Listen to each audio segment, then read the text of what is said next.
Bueno, vamos a continuar ahora con el otro tipo de unión química, o enlace metálico, unión metálica o enlace metálico. En este caso, como dice acá el PowerPoint, los metales, ya lo habíamos visto también cuando vimos tabla periódica, los metales se caracterizan por tener una baja electronegatividad. Esto indica que los núcleos de los metales cuidan muy poco sus electrones y por ende lo pierden fácilmente. También tienen menos de 4 electrones en su capa de valencia. Capa de valencia son los niveles más alejados del núcleo. Recuerdan que los núcleos tienen niveles de energía. Bueno, si un átomo tiene dos niveles de energía, el nivel 2 sería la capa de valencia. Los electrones que están dentro de ese nivel se los llama electrones de valencia.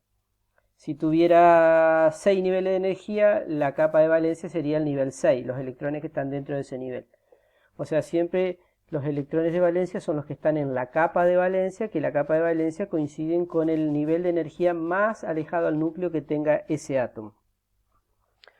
Los metales tienen por tener baja electronegatividad pierden fácilmente sus electrones.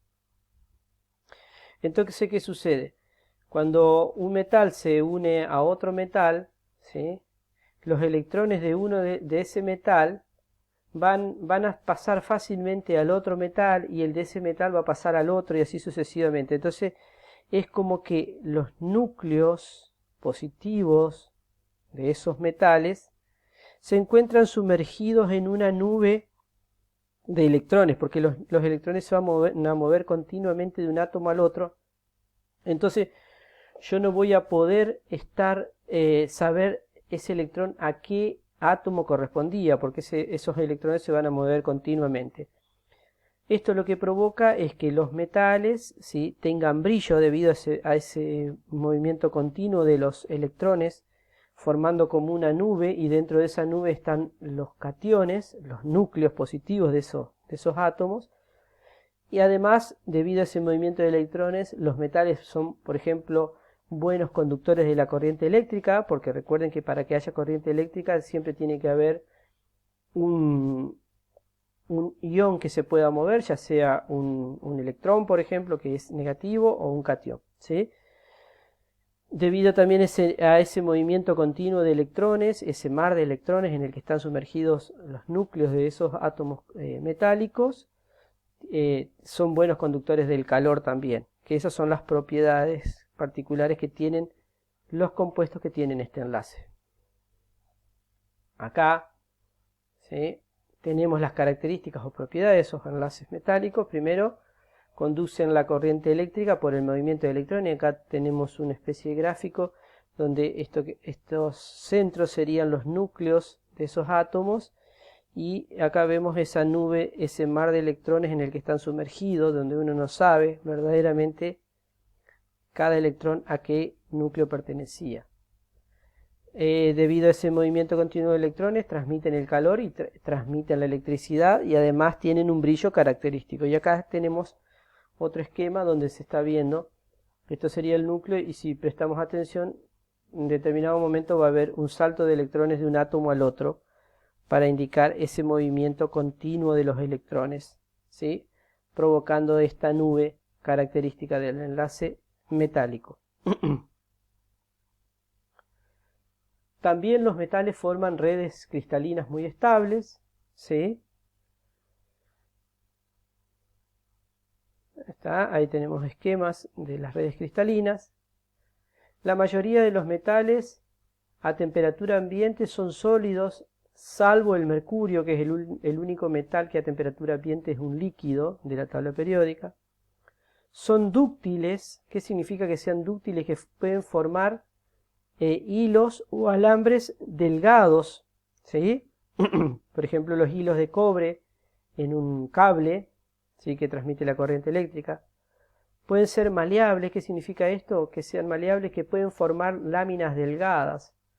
Por ejemplo, una lata de aluminio, primero se hizo una lámina delgada de ese aluminio y después se hace una lata.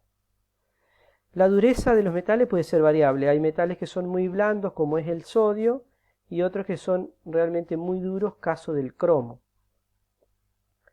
Algunos de los elementos metálicos se los encuentra tal cual en la naturaleza, la plata, el oro, el cobre, ¿sí? El resto de los metales no está puro, sino que está formando parte de un compuesto que, por ejemplo, que se lo denomina minerales, ¿sí? Y que están en forma de óxidos, de carbonatos, sulfatos, etc. La purificación de esos metales dio lugar a una parte de la química, se la denomina metalurgia. Vamos a seguir ahora con el enlace covalente. El enlace covalente se da entre dos elementos no metálicos o dos átomos no metálicos. ¿Sí? Recuerden que los no metales tienen elevada electronegatividad, por lo tanto, todos los no metales cuidan muy bien sus electrones. Es muy difícil que un no metal pierda un electrón. Por lo tanto, debido a esta característica, a los enlaces covalentes, al estar formados entre dos no metales, lo que sucede entre esos dos átomos que se están uniendo es que ninguno le quita electrones al otro, sino que comparten electrones entre los átomos que se unen. Esos dos no metales comparten electrones. ¿Sí? Comparten electrones de manera tal de llegar a lo que se llama al octeto electrónico, o sea que todo átomo se une a otro para llegar a 8 electrones en su capa de valencia. Por ejemplo, si en la capa más externa, en el nivel más externo, un átomo tenía 6 electrones, un átomo no metálico, se va a unir a otro átomo no metálico que le preste 2 electrones para llegar a 8. Esa es la regla del octeto. Salvo el hidrógeno, que también es un no metal, pero no trata de llegar a 8, sino que trata de llegar a 2 electrones de valencia. El hidrógeno tiene un electrón y es un electrón de valencia. Por lo tanto, lo que trata él es que se va a unir a un átomo que le preste un electrón para llegar a 2. Vuelvo a repetir. Los átomos no metálicos se van a unir a otro de manera tal de llegar a 8 electrones en su capa de valencia, 8 electrones en la capa más externa. Si tiene 6 electrones, se va a unir con un átomo que le preste 2, o con 2 átomos que le presten 1 cada uno. En cambio, el hidrógeno no trata de llegar a 8, trata de llegar a 2 electrones. Tiene 1 y va a pedir prestado siempre 1 más para llegar a 2. Los enlaces covalentes, los compuestos que tienen enlace covalente, sí forman moléculas. ¿Sí? O sea que, ¿qué es una molécula? Entonces, una nueva definición que podemos decir. Una molécula es la unión de 2 o más átomos unidos por enlace covalente. Porque yo puedo tener la unión de 2 átomos, pero si tienen enlace iónico o enlace metálico, no forman moléculas. Fíjense, enlaces covalentes comunes pueden estar formados, por ejemplo, un enlace simple carbono-carbono, un enlace doble o un enlace triple, que esta unión carbono-carbono le da origen a la que se llama la química orgánica, que vamos a ver al final de la materia. Los tipos de enlace covalente que tenemos son 3: covalentes no polares, covalentes polares y covalentes coordinados o dativos. Los covalentes no polares, el nombre acá lo dice, no polares significa no polos, no carga eléctrica significa, ¿sí? Y este tipo de enlace se da entre dos no metales iguales. O sea, por ejemplo, un hidrógeno se une a un hidrógeno, un oxígeno uniéndose a un oxígeno. Son dos no metales iguales. Cuando sucede eso, el enlace covalente se llama no polar. El enlace covalente polar, polar significa polos, o sea, significa que aparece en carga, y eso se da entre dos no metales distintos. Por ejemplo, carbono y oxígeno, ¿sí? Hidrógeno y oxígeno, y les mencioné hidrógeno y oxígeno, por ejemplo, y resulta que el agua está formado por hidrógeno y oxígeno, o sea que el enlace covalente polar es el enlace más abundante en la naturaleza porque es el enlace químico que tiene la molécula de agua. El dióxido de carbono, por ejemplo, tiene un enlace covalente polar. El oxígeno que respiramos nosotros, que son dos átomos de oxígeno unidos, el O2, tiene un enlace covalente no polar porque se unen dos no metales iguales.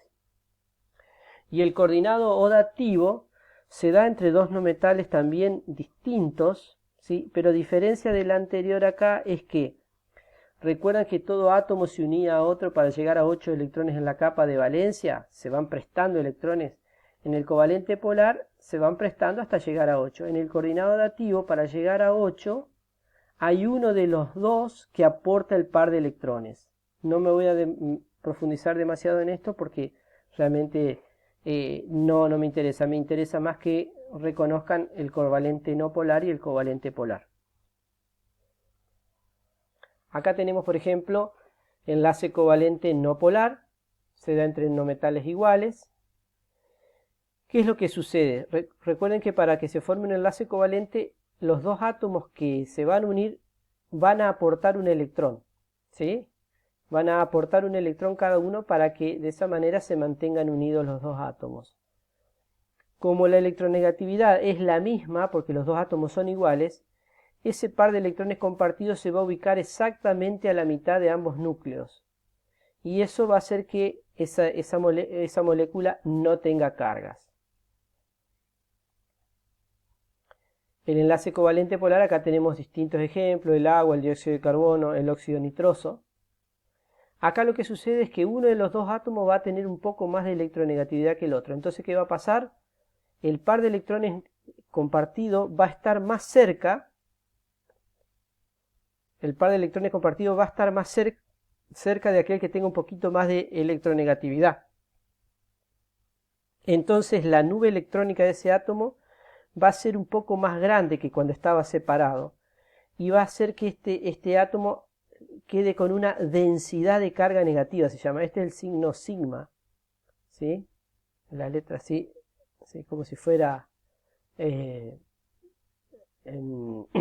como una especie de D, ¿sí? Cuyo palito está doblado. Densidad de carga negativa, y el otro átomo, como el par de electrones se aleja de él, se va a achicar su nube electrónica respecto a cuando estaba solo. Entonces va a quedar con una densidad de carga positiva. Al aparecer esta diferencia de cargas en el interior de la molécula, aparece acá una fuerza interior que siempre aparece cuando hay cargas opuestas, que se llama momento dipolar. Entonces este enlace va a funcionar como un elástico. Va a haber momentos donde se va a estirar y esta densidad de carga va a ser mayor y va a ser un momento dipolar mayor, y cuando estos dos átomos se acerquen va a disminuir esa densidad de carga, entonces por eso se llama momento dipolar.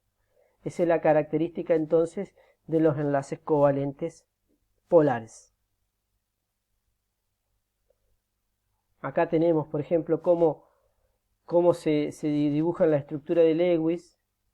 Acá tenemos el oxígeno que tiene 6 electrones de valencia. Cada hidrógeno le va a prestar un electrón para llegar a 8, y a la vez cada electrón va a tomar uno prestado para llegar a 2, y ahí se forma, ¿sí?, la fórmula desarrollada del agua. O sea, cada guioncito acá que indica un enlace covalente indica que adentro de él hay dos electrones, un electrón que aporta el oxígeno y otro electrón que aporta el hidrógeno, y así sucesivamente vemos en distintos compuestos. Acá de nuevo un poquito más grande.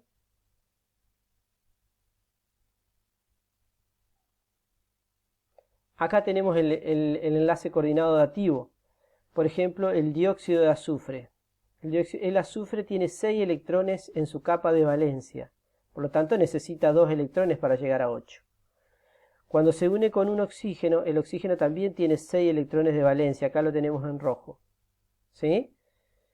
Y el otro oxígeno también tiene 6. Fíjense lo que sucede. Este electrón del azufre con este del oxígeno forman un enlace covalente. Este electrón con este forman otro enlace covalente. Por lo tanto, este oxígeno ya quedó con 8 electrones de valencia. Y el azufre también ya quedó con 8 electrones de valencia. Pero todavía no está este oxígeno. Entonces, la única forma de que este oxígeno quede con 8 es que el azufre le preste estos 2 electrones. En lugar de acá de aportar uno cada uno, el azufre le presta 2 electrones para que llegue a 8. Entonces, ¿cómo se grafica? Se grafica con esta flecha. Esta flecha en este sentido significa que es un enlace covalente coordinado dativo, donde el azufre aporta los 2 electrones para que se forme el enlace con este oxígeno. Esa sería la explicación del enlace coordinado o dativo.